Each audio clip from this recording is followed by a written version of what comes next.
Bonjour à tous, je m'appelle Stéphanie, je suis auteure et je m'amuse pour cette chaîne YouTube à tirer des cartes au hasard dont je m'inspire pour créer et vous offrir des histoires originales.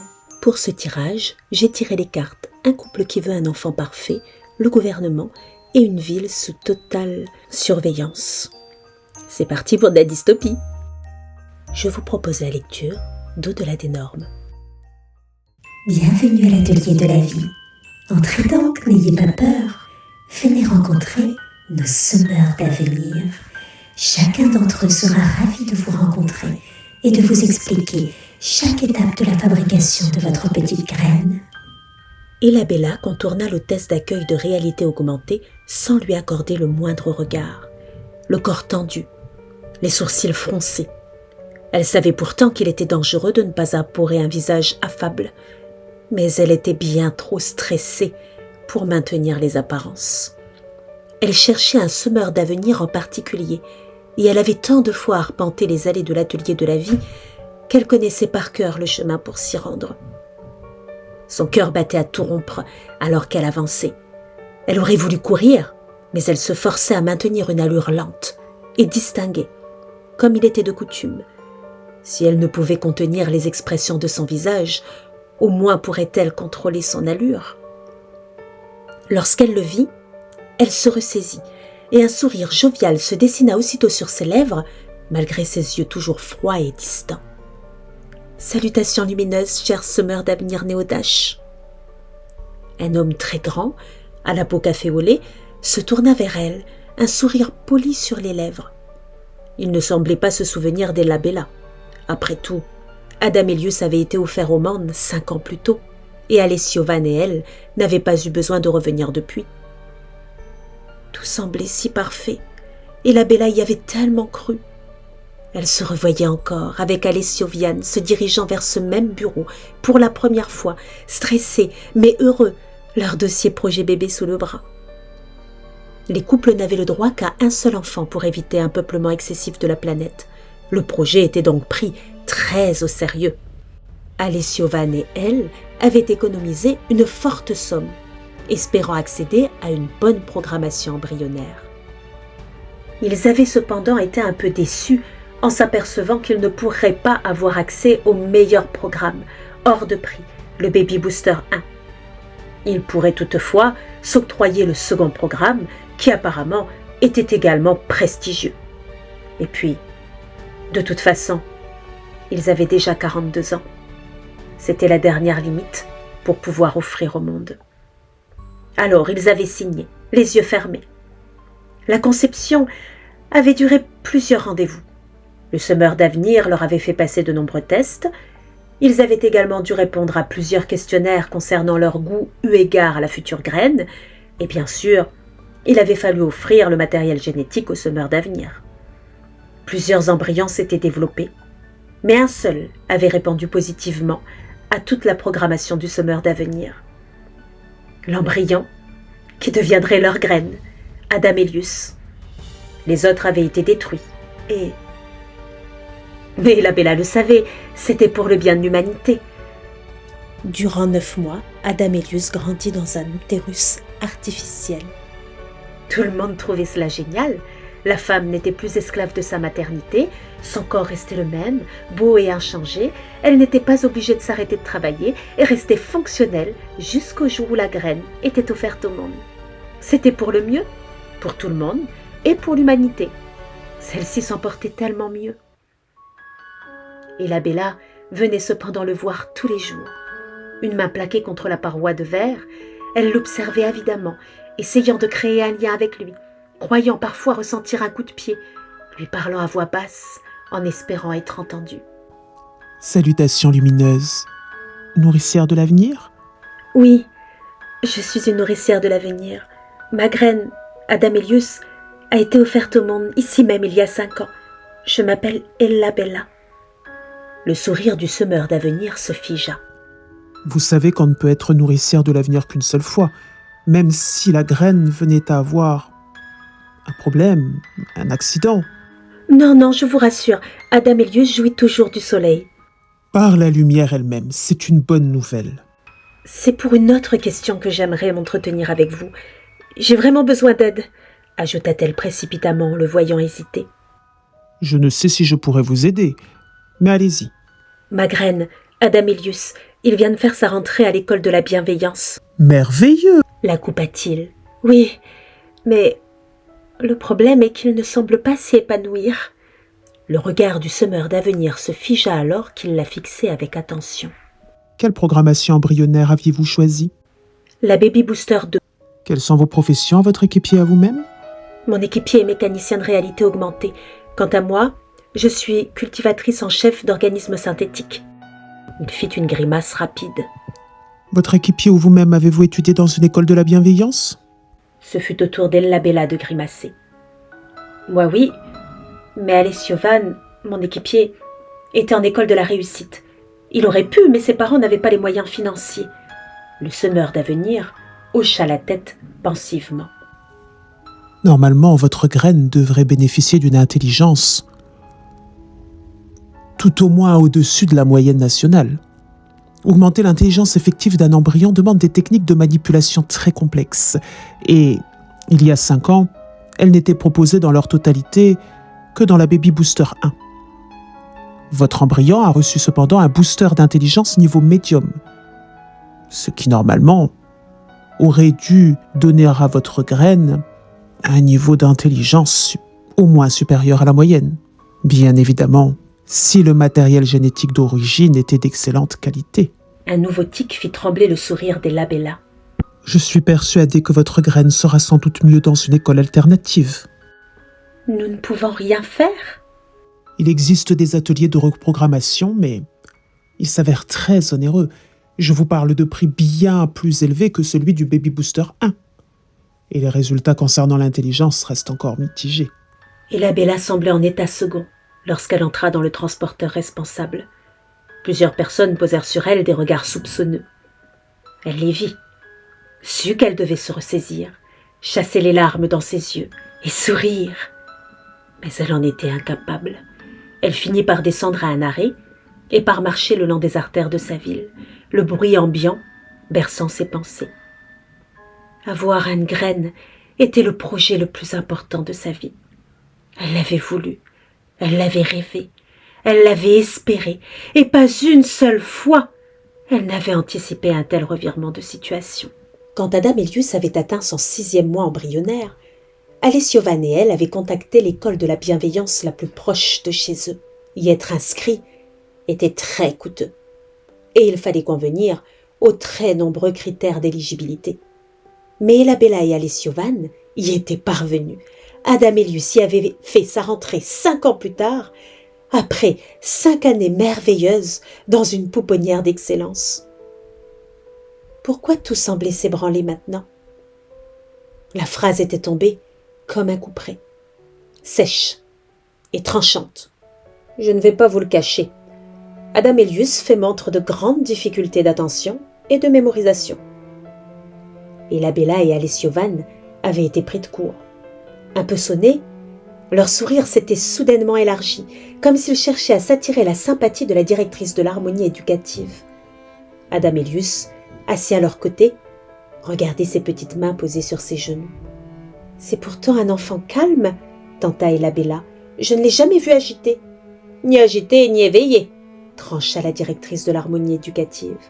3 mentors de cœurs curieux différents ont travaillé avec lui. Et leur expertise est sans appel.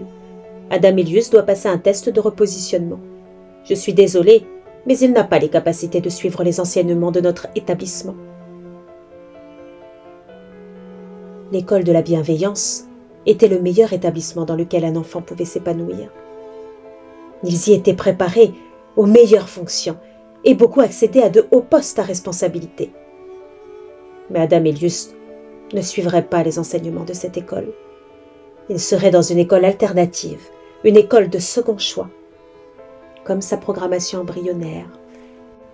Jamais Ella Bella n'avait autant culpabilisé.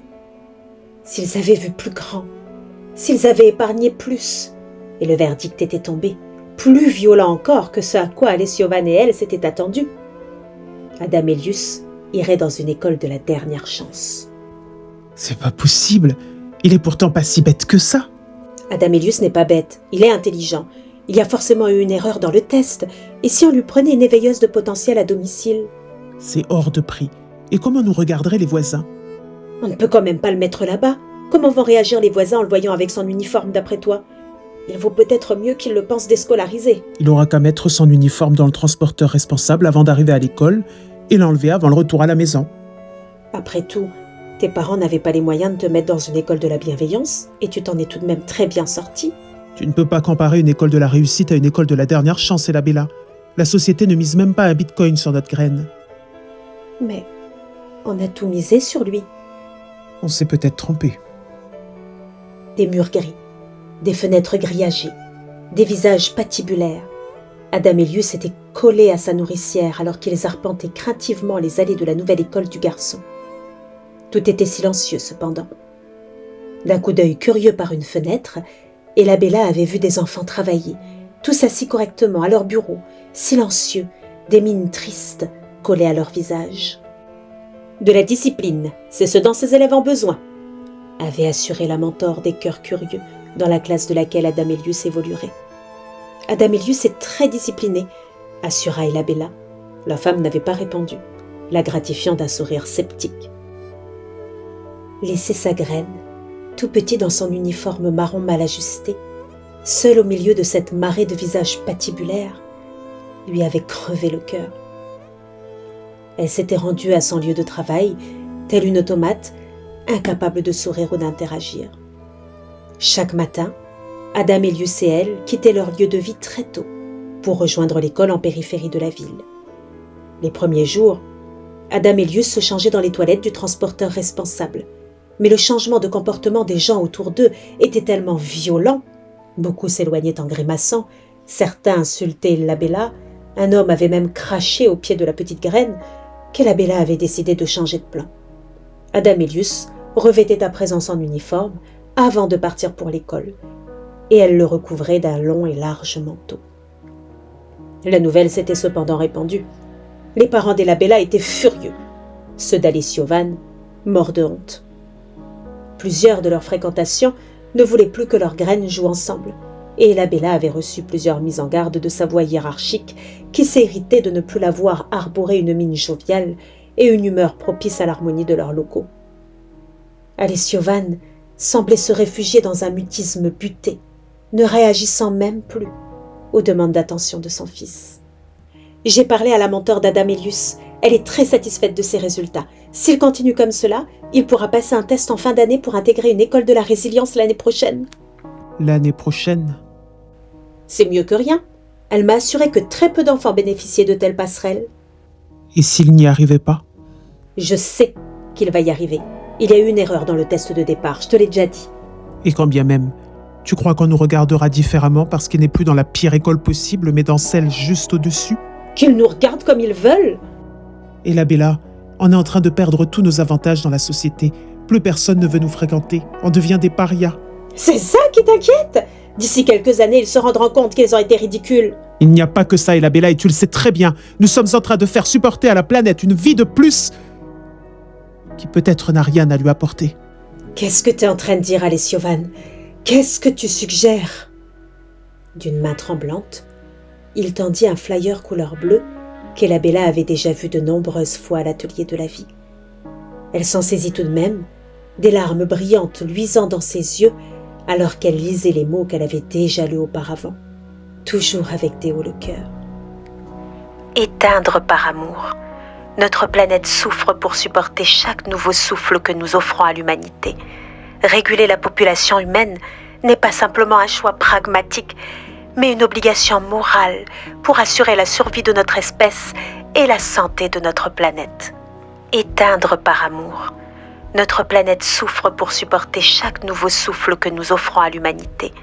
Réguler la population humaine n'est pas simplement un choix pragmatique, mais une obligation morale pour assurer la survie de notre espèce et la santé de notre planète.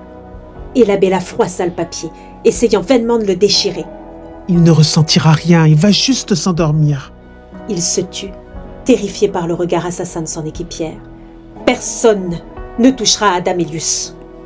On pourrait retrouver notre vie d'avant, Elabella, notre statut d'avant, Et on ferait un beau geste pour l'humanité et pour notre planète. On la soulagerait d'un poids. Je refuse de vivre sans lui. Alessiovan se raidit, son regard se gelant. Alors dans ce cas, peut-être devrais-tu prendre tes responsabilités. Qu'est-ce que tu veux dire? Je les ai déjà appelés. Quoi? Qui? Eux? Elle levait le flyer froissé devant le visage de son équipier, le regard fou. Tu leur as dit de venir le chercher? Tu croyais vraiment que j'accepterais qu'on éteigne notre graine? D'un geste rageur, elle jeta le flyer, se dirigeant prestement vers la chambre d'Adamelius. Il jouait calmement. Elle le prit dans ses bras et sortit aussitôt. Alessiovan leur barrait la porte pour sortir du lieu de vie. Tu dois te ressaisir, Alabella. Adamelius, dis à ta nourricière qu'elle doit faire ce qui est juste pour l'humanité et pour la planète. Ne lui parle pas, tu as perdu ce droit. Laisse-nous passer. Un coup de genou bien placé lui libéra l'espace. Se saisissant rapidement de son sac, elle sortit en courant. Les éteigneurs n'étaient sans doute pas loin. Elle devait faire vite. En sortant dans la rue, elle vit effectivement un véhicule de fonction s'approcher doucement de son lieu d'habitation. Plus personne ne possédait de véhicule personnel. Tout le monde prenait le transporteur responsable. Seuls certains corps de métier et le gouvernement en possédaient. Elle changea de direction, fuyant à toute hâte. « Il s'enfuit par là !» Elle se força à allonger les foulées, soufflant sous l'effort. Jamais on ne la séparerait de sa graine, peu importe comment la société le considérait. Elle voyait juste un enfant au regard doux, au sourire timide, assailli par le poids de ce que la société attendait de lui. Il n'était pas parfait, et alors? Et la Bella l'aimait telle qu'elle, d'un amour si fort qu'elle en avait mal à la poitrine. 2 hommes la stoppèrent dans sa fuite. Un troisième lui arracha Adamelius des bras. « Je n'ai pas été consultée. Mon équipier a fait un choix unilatéral. Je refuse cet éteignage. » Dans ce cas, nous devons demander son avis à votre graine. Quoi? Il n'a que 5 ans, il est bien trop petit pour comprendre. Je suis prêt à demander l'avis de la Cour de vérité universelle. Alessiovan ne les regardait même pas. Sa voix était froide et distante. C'est une excellente idée. Approuva l'homme qui tenait Adamelius. Et la Bella avait l'impression de tomber dans un gouffre.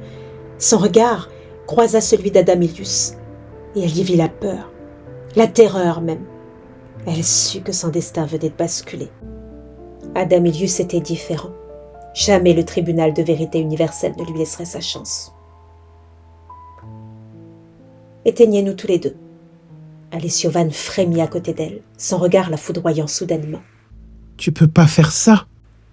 Est-ce que je peux le reprendre dans mes bras?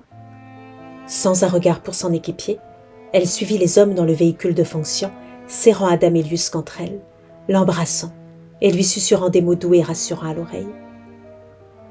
Lorsqu'ils arrivèrent à l'atelier de vie, elle sentit son cœur descendre de plusieurs étages dans sa poitrine. Mais elle avança, courageusement, continuant de rassurer Adamelius. Dans la salle du grand éteignage, elle le berça doucement, lui rappelant, point par point, tout ce qu'elle aimait chez lui. Elle fut étonnée de voir arriver le premier semeur d'avenir. Il les observait tous deux, avec étonnamment une grande bienveillance. Merci pour votre sacrifice à tous deux. C'est une décision pleine de courage et d'humanité. Cependant, nous devons la repousser. Une lueur d'espoir s'alluma dans la poitrine d'Elabella. Le choix n'a pas été facile à prendre, mais l'amour qui vous lie est bien trop fort pour être éteint. Il y a des solutions pour vous et, si vous le voulez bien, nous allons en discuter ensemble. Allez, venez, chère nourricière de l'avenir. Merci beaucoup pour votre écoute. J'espère que cette histoire vous a plu. Si c'est le cas, s'il vous plaît, likez, commentez, partagez. Et n'oubliez pas d'activer la petite cloche de notification pour ne pas louper la prochaine histoire de ma petite fabrique à histoire. Et en attendant, je vous mets des petites vignettes sur lesquelles cliquer pour peut-être découvrir ou redécouvrir des anciennes histoires de ma petite fabrique à histoire. À bientôt!